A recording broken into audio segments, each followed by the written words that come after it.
On passe maintenant à l'actualité économique avec vous, Claire Bonichon. Bonjour. Bonjour Hélène. On va d'abord en Argentine qui tourne une page de son histoire. Après 15 ans d'absence, le pays fait son grand retour sur les marchés. Alors l'opération a débuté hier. Elle devrait être bouclée aujourd'hui pour la première fois. Depuis son défaut de paiement en 2001, l'Argentine fait son retour sur les marchés de capitaux internationaux. Le pays espère ainsi lever des fonds, au moins 12,5 milliards d'euros, afin de relancer l'économie, mais surtout rembourser les fonds vautours. Les explications de Julien Cheida.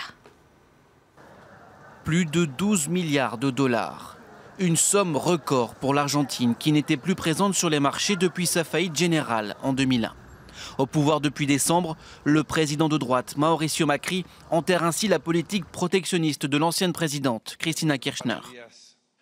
Nous sortons de plusieurs années de conflits financiers inutiles avec le monde qui ont été malmenés et qui n'ont provoqué que des pertes de travail pour l'Argentine, la stagnation pour l'Argentine. Une partie de cet emprunt sera utilisée pour rembourser les fonds vautours. Ces fonds spéculatifs, pour la plupart situés aux États-Unis, et détenteurs d'une partie de la dette argentine achetée à prix cassé en 2001. Une fois le solde réglé, Buenos Aires devrait lancer de vastes travaux d'infrastructure à hauteur de 2 milliards de dollars. Objectif de toute cette opération, redonner confiance aux investisseurs. Mais cet économiste prévient, attention à ne pas répéter les mêmes erreurs. Refermer ce chapitre est positif. Nous disons que c'est une condition nécessaire pour une transition, mais ce n'est pas suffisant. Il faut faire plus de choses pour que ça s'arrange à moyen terme. Si la seule chose que nous faisons est de nous endetter, ça ne sert à rien. Car cet emprunt a un coût. Avec son passif, l'Argentine emprunterait à des taux bien plus élevés que les autres pays d'Amérique du Sud. Presque 7% pour les contrats de 3 ans et jusqu'à 9% pour un emprunt sur 30 ans. Ses voisins, eux, empruntent en moyenne au taux inférieur de 4%. Et a priori, tout s'est bien passé, puisqu'au total, selon le quotidien argentin La Nación, les offres atteindraient 67 milliards de dollars.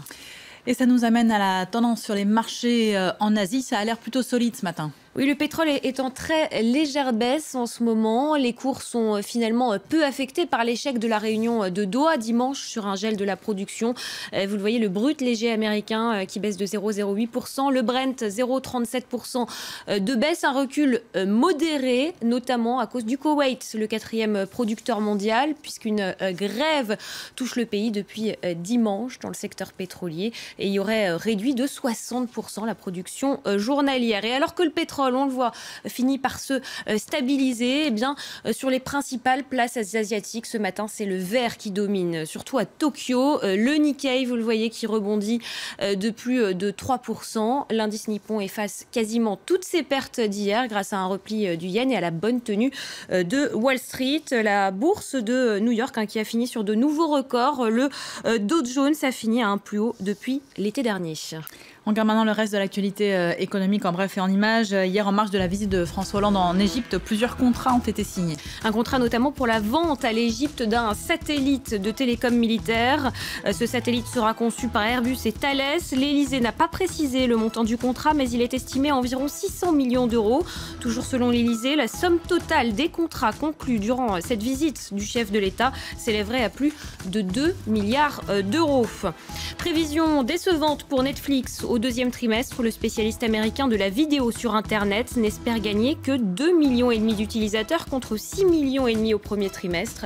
Des prévisions qui ont jeté un froid. L'action a perdu 10% à la clôture de Wall Street. IBM a réalisé son plus mauvais chiffre d'affaires en 14 ans. Les ventes de ses nouvelles activités comme l'informatique dématérialisée, le cloud ou encore le mobile n'ont pas permis de compenser le recul de ses activités traditionnelles. L'action a perdu 5% hier dans les transactions hors séance.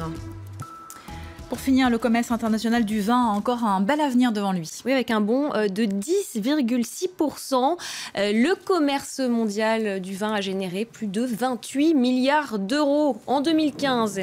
Et en valeur, c'est la France qui reste de loin le premier pays exportateur avec 29% des parts de marché mondiales. Selon les chiffres de l'Organisation internationale de la vigne et du vin, la France suivie de l'Italie et de l'Espagne toujours. Alors côté consommation, les Les États-Unis confortent pour la 3e année de suite leur place de leader avec 31 millions d'hectolitres et la Chine reste au 8e rang. La Chine qui est toujours un moteur pour ce marché du vin à la consommation des Chinois ne cesse d'augmenter. Voilà pour ces chiffres. Merci beaucoup Claire.